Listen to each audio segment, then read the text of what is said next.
Hi, it's Roger again with the Ugly Annealer. In this, our third video, we're just demonstrating what the machine looks like in operation, seeing how it operates consistently, giving you an idea of what to expect when you set yours up. A couple of little tips in there for you.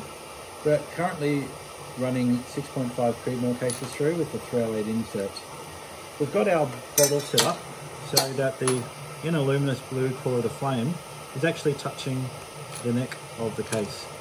Now, when you set yours up, you'll probably be wondering what sort of speed to set your wheel at, because it can change from 18 down to 4 RPMs. What you want to look for is adjust your speed so that the case will just start to glow, just barely start glowing, and that's at about 400 degrees Celsius. If you want to be a little bit more scientific, not just eyeing it off, you can buy a paint called template. But yeah, if you just get someone to turn your lights off for you, you'll see that glow, you know you're good to go for your speed.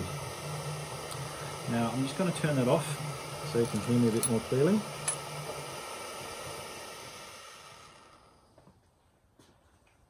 We've actually got our set up so it's dropping into the water. Now theoretically this is better because it stops the green growth process and gives you a more consistent cooling process. Is that true? Well, my eyes aren't good enough to tell.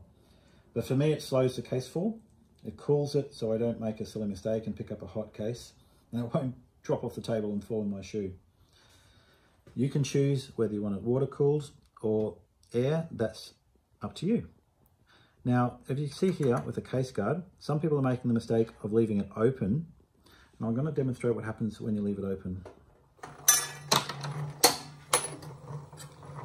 When it's closed in the smaller cases, it'll fall into exactly the right position. But when you leave it open, this will just go straight out. I'm just going to stop that now and push that back into place.